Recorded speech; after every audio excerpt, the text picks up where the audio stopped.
Le Christ est venu comme un souverain sacrificateur de biens à venir. Il a traversé le tabernacle, plus grand et plus parfait, qui n'est pas conçu des mains d'hommes, c'est-à-dire qui n'appartient pas à cette création-ci.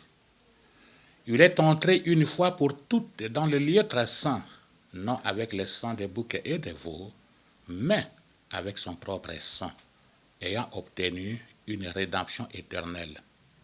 Car si au temps de Moïse, le sang des boucs et des taureaux, la cendre des génisses, répandue sur les êtres essuyés, les sanctifiait en purifiant leur corps, combien plus le sang du Christ, qui pour l'Esprit éternel s'est offert lui-même à toi, mon Dieu, comme une victime sans tache, purifiera-t-il notre conscience de toutes les œuvres mortes pour servir le Dieu vivant?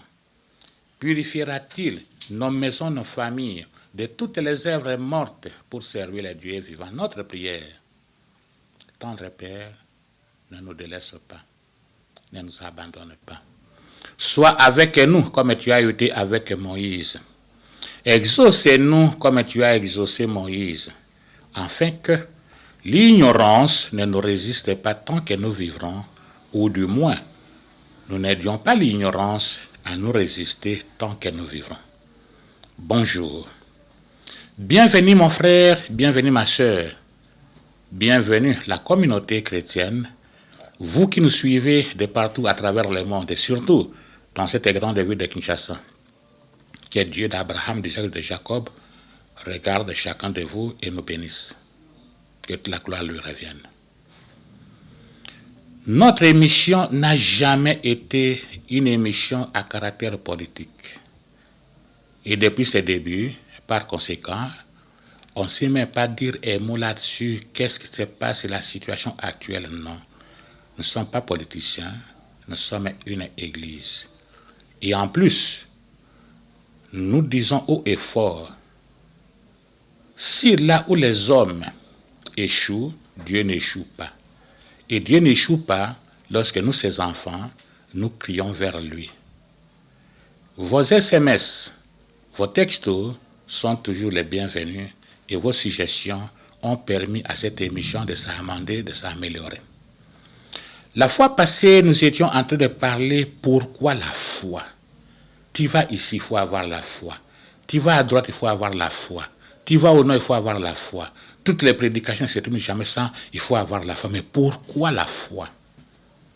Et nous avons tenté de répondre. Nous avons dit, pourquoi la foi? C'est pour le salut. On ne peut pas sauver ceux de sa maison, ou on ne peut pas se sauver soi-même sans la foi. Donc le salut, c'est par là la foi. Deuxièmement, nous avons dit, c'est pour vivre selon la volonté de Dieu. Notre plus grand problème aujourd'hui, nous vivons selon la volonté des tierces. C'est la volonté de Tata Mwasi, la volonté de Maman Kouloutou, la volonté Yanoko, la volonté donc. Toutes ces personnes-là sont des mortels. Ce n'est pas une émission pour pouvoir engendrer des conflits dans les familles, mais du moins, nous ne voulons pas, aussi longtemps que nous faisons des efforts pour écouter les humaines et créatures, ces efforts-là, nous devons les fournir plus, écouter ce que Dieu dit, que plus ce que les hommes disent.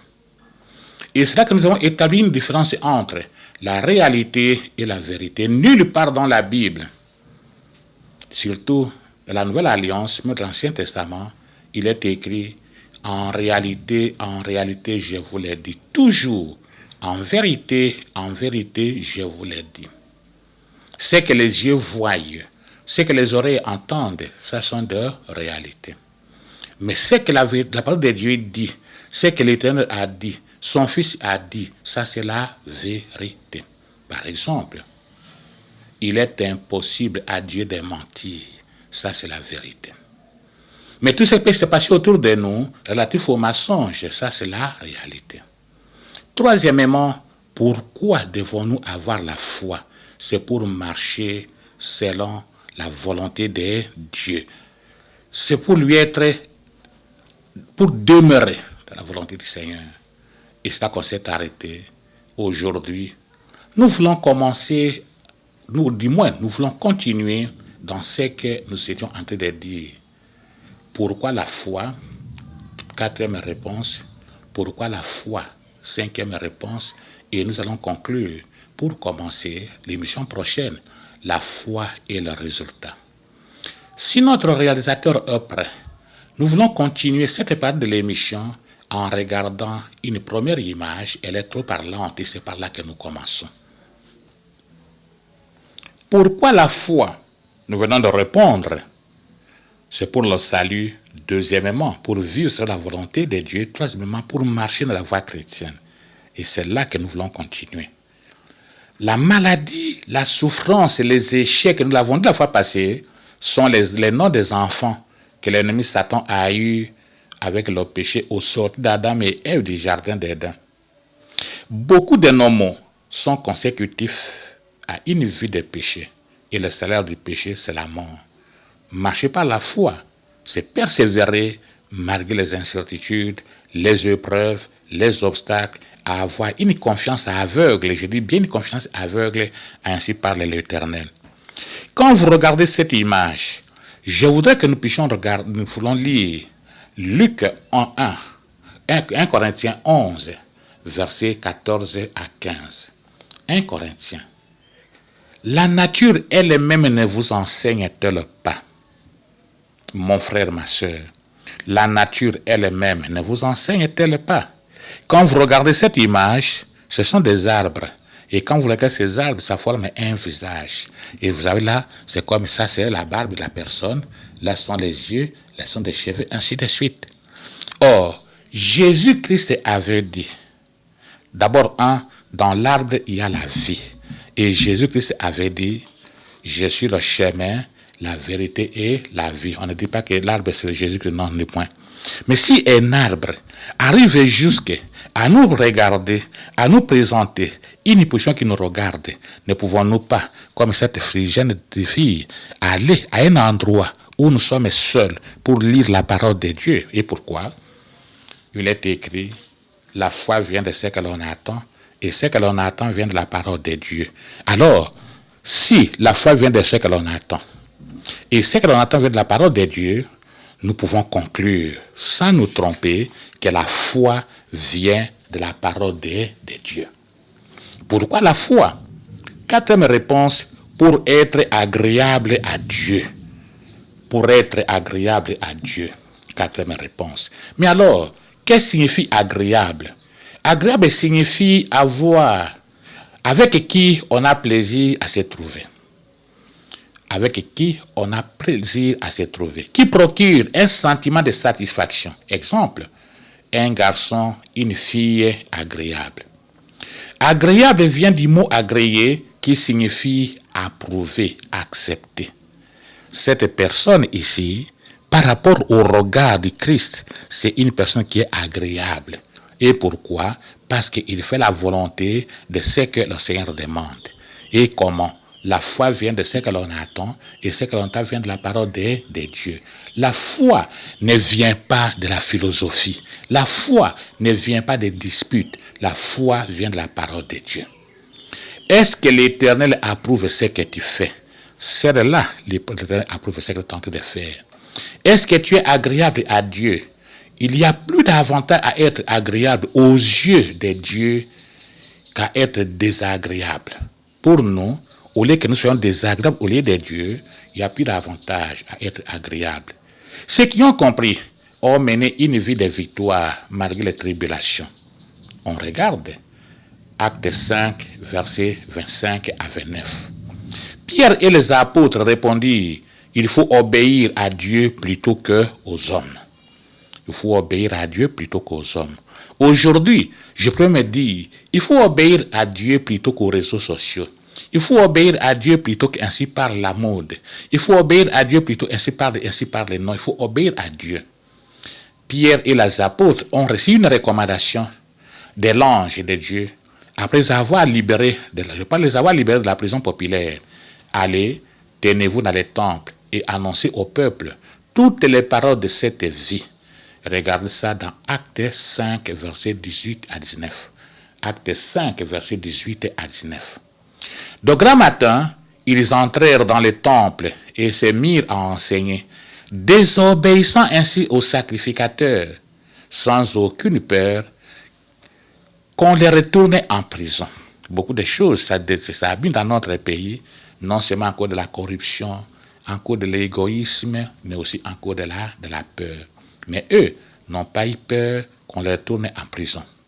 Il répondit, il faut obéir à Dieu plutôt qu'aux hommes. Comme pour dire oui, vous nous avez interdit de parler de Jésus-Christ. L'ange de l'Éternel nous a instruits, nous a recommandé de parler au peuple de Jésus-Christ. Nous avons obéi et nous avons obéi à ainsi parler l'Éternel. Nous avons délibérément choisi d'obéir à ainsi parler l'Éternel qui ainsi parle le souverain sacrificateur. Un bel exemple à suivre, mon frère, ma soeur. La foi, c'est pour que nous soyons, comme nous venons de dire, quatrième réponse, à être agréable à Dieu. Nous continuons. Proverbe 12, verset 22. Proverbe 12, verset 22 dit quoi? Les lèvres fausses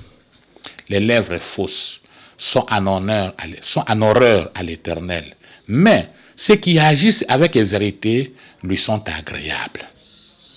Les assemblées sont remplies de personnes, que ce soit des personnes adultes, âgées, que ce soit des jeunes gens. Et d'ailleurs, lorsque dans une assemblée, il y a des jeunes gens, vous sentez vraiment la vivacité. Malheureusement, pour la plupart des fois, la joie des demi-terrains. Et pourquoi? Un homme menteur, une femme menteuse est désagréable aux yeux de l'Éternel. Aussi longtemps que tu seras agréable aux yeux de l'ennemi par les mensonges, aussi longtemps que tu seras prompt à faire la volonté du diable, tu seras désagréable aux yeux de l'Éternel. Si vraiment, je ne peux pas mettre en cause la foi du peuple congolais, nous sommes un peuple qui prions beaucoup. Et la preuve, nous sommes là. Mais si nous regardons nos assemblées, le dimanche, comment elles sont remplies et que le mal est en train de gagner le terrain, et l'on peut se poser la question, nous prêchons quel est Dieu. La corruption à outrance, les trahisons indescriptibles. On peut se poser la question, nous prions quel est Dieu. Mais pourquoi la foi? C'est ça l'objectif. Pourquoi la foi? Hébreux 11, verset 6. Hébreux 11, verset 6. Or, sans la foi, il est impossible de lui être agréable, car il faut que celui qui s'approche de Dieu croie que Dieu existe et qu'il est le rémunérateur de ceux qui les cherchent. Sans la foi, vous ne pouvez pas être agréable à Dieu. Même celui-ci est en train de pleurer. Oui, j'admire, peut-être qu'il est vraiment en contact avec le ciel. Mais ces pleurs-là, s'il pense par exemple à une déception d'amour, on peut pleurer aussi avec une déception d'amour. On pense à l'argent qu'on devrait gagner, on n'a pas gagné, on peut pleurer. Si ces gens de pleurs, non, les lectures de ces larmes-là ne seront pas agréables aux yeux de Dieu. Mais par contre, si ces pleurs-là, c'est parce qu'on regrette son péché. Ou si ces pleurs-là, on veut vraiment vivre ainsi par l'Éternel, là, ça devient mais la foi. On veut être agréable à Dieu.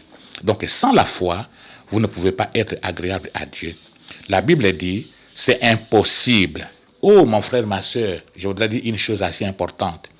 Autrefois, j'étais parmi ceux qui disaient, nous étions parmi ceux qui disions, tout est possible à Dieu. Rien ne lui est impossible. J'ai dit faux. Je répète, c'est faux.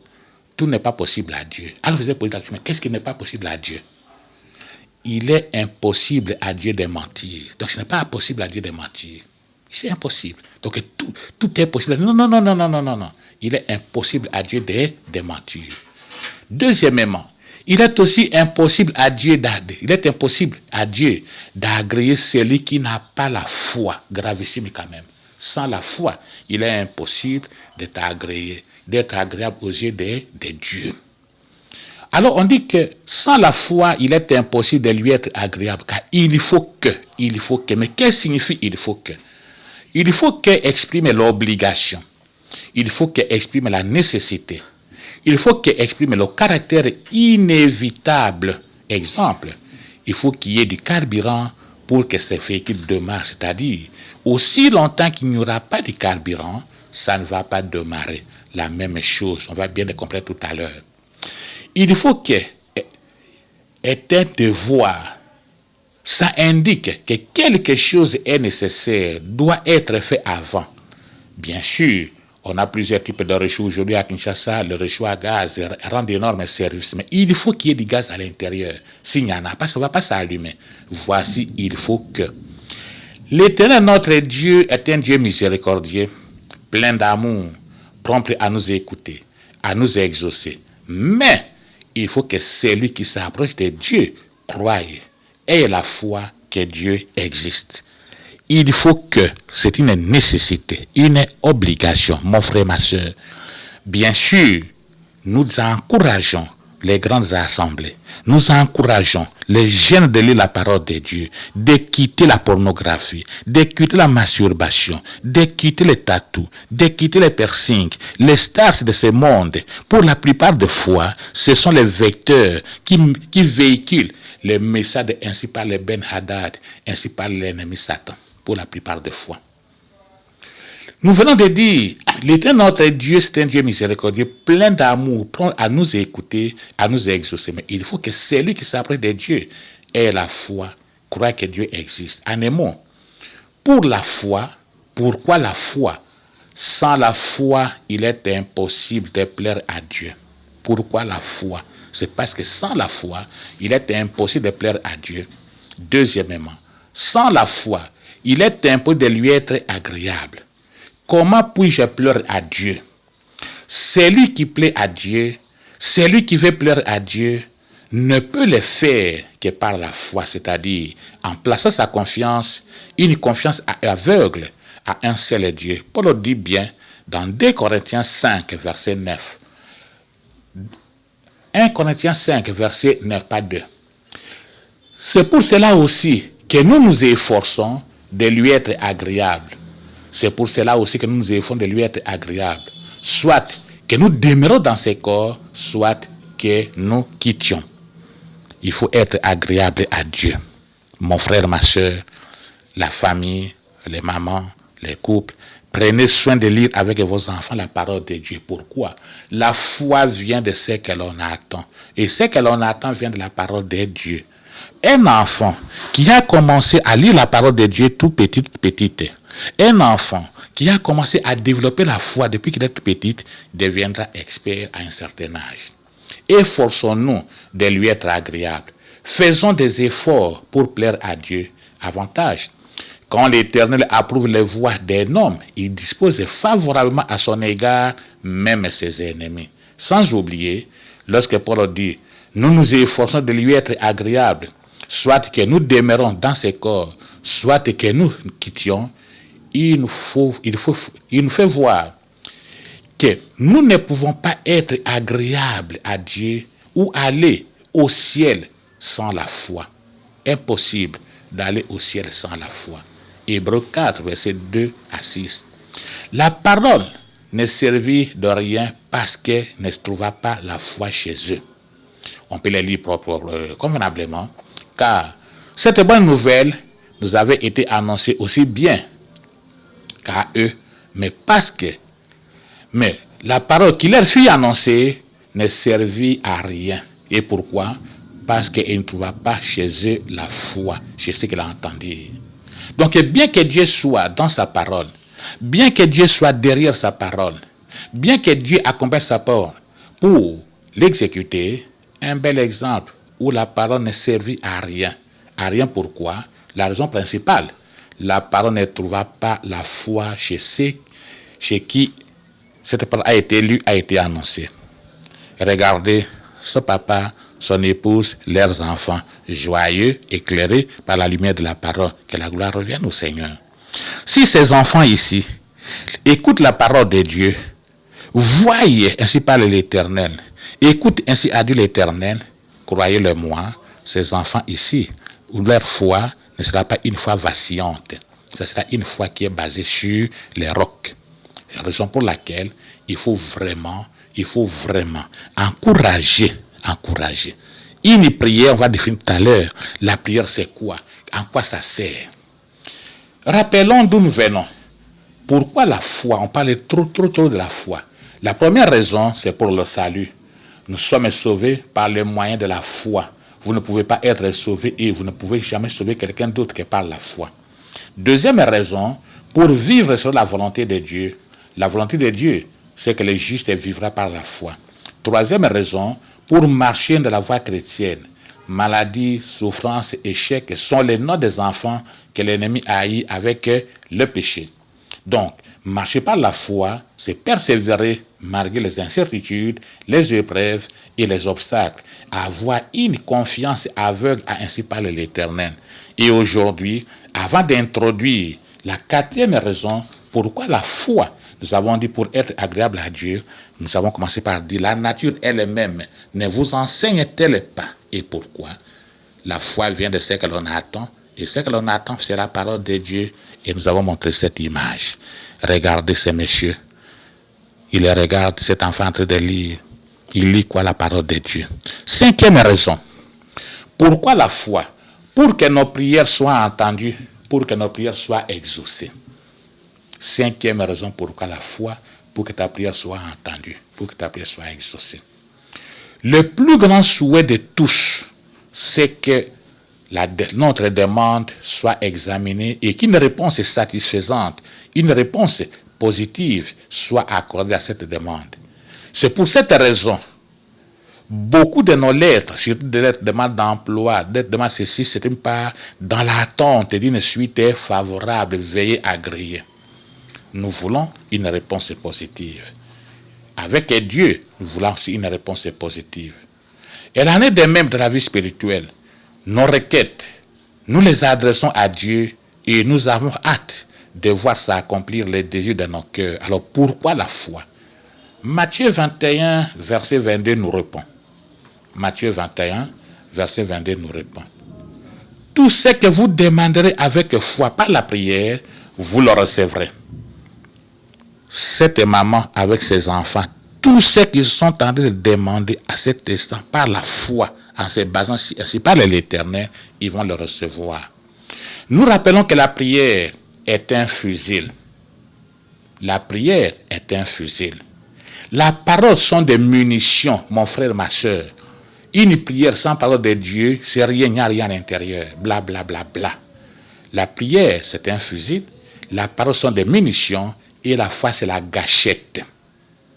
La gâchette qui déclenche, qui fait que la balle puisse sortir.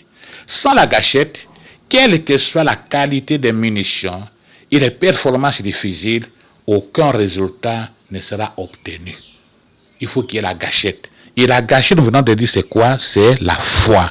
Sans la gâchette, c'est difficile. Oh Seigneur, quel bel exemple à suivre. Si les couples pouvaient vraiment faire cela, mettre l'enfant au milieu, s'unir par les têtes qu'on se salue souvent la journée et que l'enfant soit au milieu. Comment sont nos couples? Ils ne sont pas venus pour faire nation pour les couples. Il en est de même de la vie spirituelle. Nos requêtes, nous adressons à Dieu. Et pourquoi la foi? Parce que la foi, c'est vraiment la gâchette. Voilà pourquoi beaucoup de gens passent des heures et des heures en train de crier, mais ne sont pas exaucés. Car dans Hébreux 4, verset 2, la parole, les munitions, n'a rien servi parce que la parole ne trouva pas la foi. Sans la foi, tout ce que nous demandons ne sera pas exaucé. Voici pourquoi l'importance de la foi. Mon frère, ma soeur, un grand enseignement, la foi. Depuis que nous avons commencé, vous sentez que nous sommes assez concentrés. Jacques 5, verset 15. La prière de la foi sauvera le malade. Et le Seigneur le relèvera et il sera, même s'il a commis des péchés, ils seront pardonnés. Jacques commence par: quelqu'un parmi vous est-il malade? Si oui, qu'il appelle les anciens de l'église, de la communauté, la prière de la foi guérira le malade. Beaucoup parmi nous qui sont en train d'écouter cette émission ont été bénéficiaires de la prière de la foi. Les différents résultats sont obtenus et l'ont été parfois parce qu'on a eu la foi. Et on n'a pas eu de résultats parce que c'était difficile d'exercer une quelconque foi. On a regardé la grandeur du problème au lieu de regarder la grandeur de notre Dieu.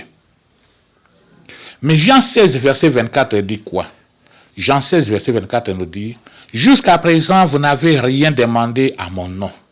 Demandez et vous recevrez, afin que votre joie soit parfaite. Demandez et vous recevrez, afin que votre joie soit parfaite. Je suis sûr que ces couples avec leurs enfants, après avoir lu la parole de Dieu, ceux qui sont en train de demander, ils ne peuvent que le recevoir. Que la gloire revienne au Seigneur. Nous n'avons encore rien demandé au nom de Jésus-Christ. Surtout en cette année 2025, je peux me qualifier avec des faveurs de Dieu pour nous, la RDC. La plus grande erreur veut que notre joie soit parfaite, non partielle. La plus grande erreur, nous voulons que notre joie soit parfaite, mais comment elle deviendra parfaite? Sans la foi à l'intérieur. La plus grande faveur, c'est Jésus-Christ. Comme s'il y a une des faveurs, et la plus grande faveur veut que notre joie soit parfaite. La plus grande faveur veut que notre joie soit non partielle. Pour ce faire, il nous invite à demander à son nom et nous recevrons si nous croyons dans ce que nous demandons. Jean 14, verset 1. Jean 14, verset 1. Que votre cœur ne se trouble point. Croyez en Dieu et croyez en moi. Le langage que Dieu comprend est celui de la foi. La foi est une force qui ouvre les oreilles des autres créatures. Répétez ça très bien, retenez, écrivez ça. La foi, c'est une force qui ouvre les oreilles des autres créatures. Pour faire quoi? Pour entendre facilement et écouter ce que nous leur disons. La foi ouvre les oreilles des arbres. Boyambi et Fungrakamato Yabanzete. La foi ouvre les oreilles des montagnes. La foi ouvre les oreilles des démons, même les démons sourds-muets. Matthieu 7, verset 32 à 37. Matthieu 7, verset 32 à 37. Mais moi, j'ai beaucoup aimé la façon de présenter la foi de Jésus-Christ dans Marc 11, verset 23 à 24. Dans Marc 11, verset 23 à 24. Je vous l'ai dit en vérité, si quelqu'un dit à cette montagne, ôte-toi de là et jette-toi dans la mer, et s'il ne doute pas à son cœur, mais croit que ce qu'il dit arrive, il verra ça accomplir. C'est pourquoi je vous dis, tout ce que vous demandez en priant, croyez que vous l'avez reçu et vous le verrez ça accomplir. Donc dans le verset 23, on ne parle pas de la prière. Je relis seulement le verset 23. Je vous l'ai dit en vérité, si quelqu'un dit à cette montagne, ôte-toi de là et jette-toi dans la mer, et s'il ne doute point dans son cœur, mais croit que ce qu'il dit arrive, il verra ça accomplir. Il n'y a pas de prière à l'intérieur, il n'y a que dire, parler. Dire de sa bouche ce dont on croit dans son cœur, ça va s'accomplir. C'est cet ancien qui peut être cet empire. Je peux pas dire, mais peut-être, les enfants ont soit la foi aveugle. Il est tenté de dire ce qu'il croit dans son cœur. C'est ça même la foi. Dire de sa bouche ce dont on croit dans son cœur, ça va s'accomplir. La foi ouvre les oreilles des montagnes. Maintenant, la question que je pose, quelle est ta montagne ou quelles sont tes montagnes aujourd'hui? Pour certains, la montagne, c'est la maladie. Surtout quand on parle de cancer. Et tout le monde est désemparé. Mais c'est une montagne qu'il faut parler. Il faut parler à cette montagne-là. Ainsi parle l'Éternel. Il m'a donné le pouvoir de te parler et tu vas m'obéir. Mon corps est le temple du Saint-Esprit. Le sang qui circule dans les vaisseaux de mon corps, c'est le sang de Christ. Comme Paul disait, ce n'est plus moi qui vis, c'est le Christ qui vit en moi. Alors, cancer, je te maudis au nom de Jésus-Christ et je t'ordonne de disparaître. Au lieu d'avoir peur, au lieu de confesser la défaite. La douleur peut être une montagne pour toi aujourd'hui. La confusion peut être aussi une autre montagne. Les échecs, tu peux leur dire de se détacher de toi et de couler sans plus jamais y revenir. Si tu ne doutes pas, il va s'accomplir. Mais le verset 24 parle maintenant de la foi quand on prie. Regarde le verset 24. C'est pourquoi je vous dis, tout ce que vous demanderez en priant, croyez que vous l'avez reçu et vous le verrez s'accomplir. Tout ce que vous demandez en priant, il faut d'abord croire que vous l'avez reçu et vous le verrez s'accomplir. La foi précède l'accomplissement. La foi précède l'accomplissement. Avant que ça ne s'accomplisse, il faut commencer par croire. Avant que ça ne s'accomplisse, il faut commencer par croire. Ou bien, il faut d'abord croire, ensuite ça va s'accomplir. Oh, que la gloire revienne au Seigneur. De même, quand il chasse les démons, il faut d'abord croire qu'ils vont partir, qu'ils sont partis et ils vont partir. La foi doit précéder. Le langage que l'Éternel, notre Dieu, écoute est celui de la foi. Et toutes les autres créatures vont t'écouter et vont t'obéir si tu as la foi. Mon frère, ma soeur, que toute la gloire revienne au Seigneur. Oh là là, que voici un bel exemple de ceux qui obéissent. Voici un autre exemple en train de prier. Et papa et maman et leurs enfants ont obéi. Que pouvons-nous retenir de ce que nous sommes en train de dire aujourd'hui? Nous ne sommes pas encore à la fin. Premièrement, n'osez jamais combattre contre le diable sans ses préalables. Je vous le rappelle, on l'avait dit la fois passée. Le premier préalable, c'est soumettre à Dieu et résister au diable. C'est soumettre à Dieu et résister au diable. Jacques 4, versets 6 et 7. Le contraire engendre une vie de défaite. On se soumet à Satan et on résiste à Dieu, une vie de défaite. Deuxième préalable, il faut fermer la porte au diable. Éphésiens 4, versets 26 à 27. Jésus-Christ ne met pas dehors celui ou celle qui vient en lui. Là, nous sommes dans Jean 6, verset 37. Retenez ça. Jésus-Christ ne met jamais dehors celui ou celle qui vient en lui. Ne dormez pas avec la colère. Troisièmement, c'est revêtir des armes spirituelles.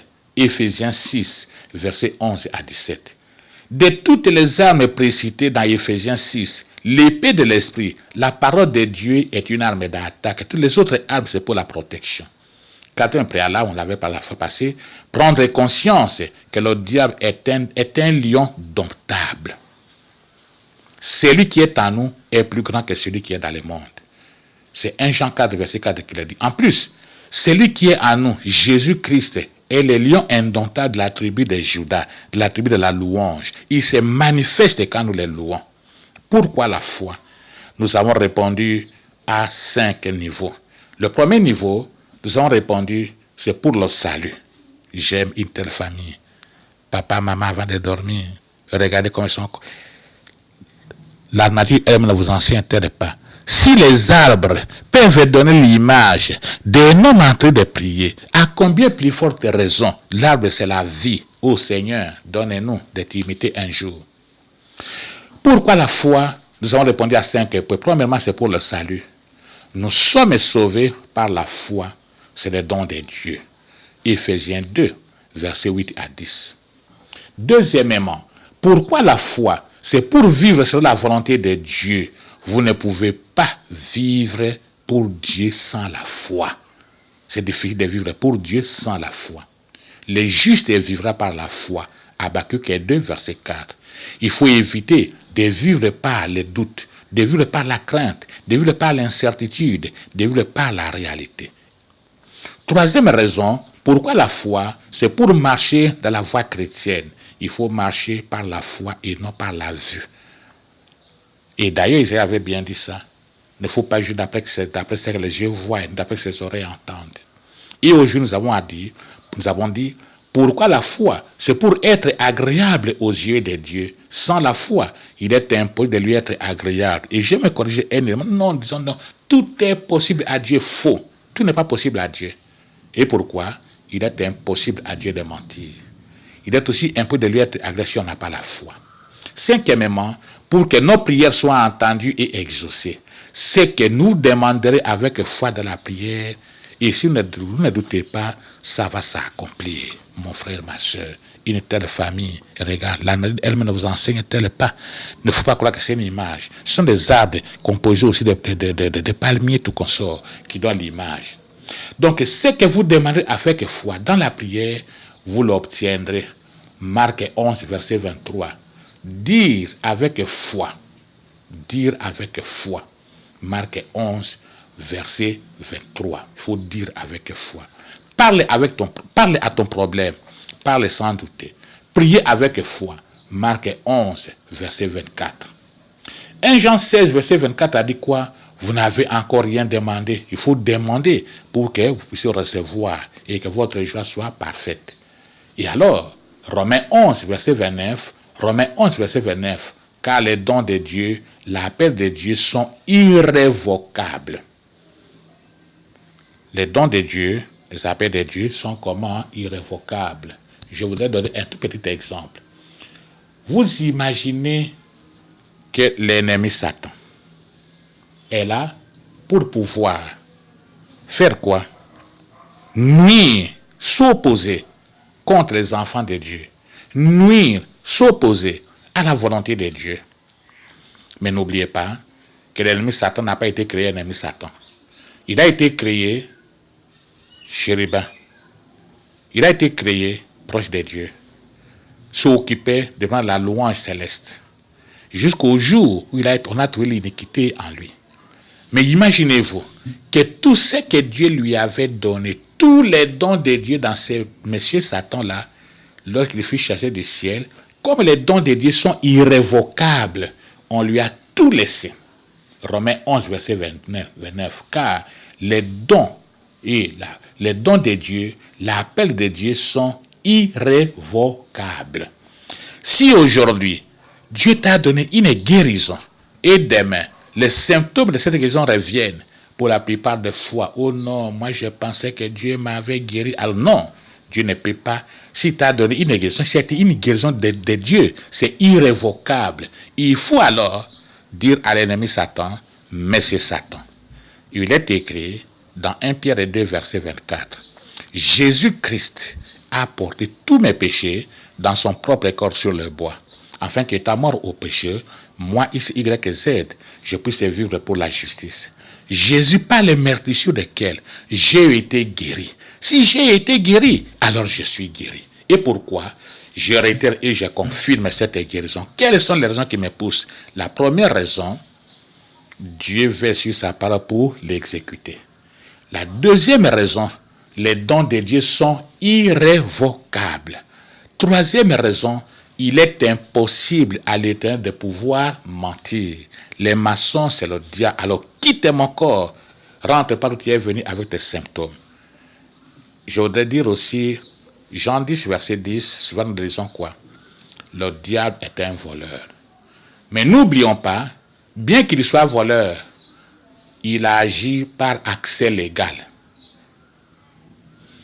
Je répète, bien qu'il soit voleur, il agit par accès légal. C'est-à-dire, il est à la recherche des portes qui sont ouvertes. Dès qu'il trouve une porte ouverte, alors il entre librement parce que c'est toi qui as ouvert la porte pour lui. Et parmi les portes qui s'ouvrent en sa faveur, le péché. Les portes qui s'ouvrent en sa faveur, la peur, l'incrédulité et surtout la non-mise en pratique de la parole de Dieu. Nous ne voulons pas nous écarter de pourquoi la foi. Qu'est-ce que nous avons voulu dire aujourd'hui? Aujourd'hui, nous sommes revenus sur pourquoi la foi. Et nous avons dit, l'élément nouveau d'aujourd'hui, c'est pour être agréable aux yeux de Dieu. Pour lui être agréable. Pour être agréable à Dieu, il faut avoir la foi. Sans la foi, il est impossible de lui être agréable. Mais nous allons commencer par introduire la nature ne vous enseigne-t-elle pas? Si, dans la nature, on peut trouver à certains endroits un arbre ou les arbres qui donne la position d'une position de prière. C'est comme une interpellation naturelle. L'élément que nous avons aussi sur lequel on s'est beaucoup apaisanté, une prière, la prière elle-même, c'est un fusil. Elle ne fait rien. Un fusil. Le fusil, s'il n'y a pas de mission à l'intérieur, ne fait rien. Puisque la prière, tout le monde est pris. Les satanistes est pris. Tout le monde est pris.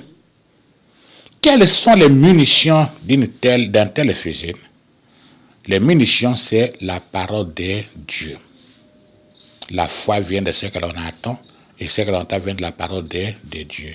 Donc les munitions, c'est la parole de Dieu. Vous avez le fusil, vous avez les munitions, il vous reste quoi? La gâchette. La gâchette, ce qui fait que ça puisse tirer, il faut la foi. La foi, c'est vraiment la gâchette. Donc vraiment, retenez cette image-là. Vous avez les fusils, la prière. Vous avez les munitions, la parole de Dieu. La gâchette, c'est la foi. Deuxième élément de ce jour, c'est pour que nous soyons entendus et écoutés. Le langage que Dieu écoute est celui de la foi. Et nous avons pris l'exemple de Jésus-Christ, qui nous a donné un bel exemple dans Marc 11, verset 23. Tu peux dire à cette montagne, si tu ne doutes pas, ôte-toi de là, jette-toi à la mer. Si tu dis, et tu ne doutes pas, ça va s'accomplir. Et nous avons dit, là, il n'y a pas de prière, il faut seulement parler. Et là, on t'a posé la question, c'est un peu de question. Qui est ta montagne? Et on a tenté de donner quelques réponses. La maladie peut être une montagne. Les difficultés peuvent être aussi une montagne. Les échecs peuvent aussi être des montagnes. Mon frère, ma soeur, tu peux parler à cette montagne-là. Mais par contre, dans Marc 11, verset 24, là, il parle de la prière. Quand tu pries, si tu ne doutes pas. Donc, qu'est-ce que la foi? En résumé, retenez cette définition. La foi, c'est parler de tout son cœur.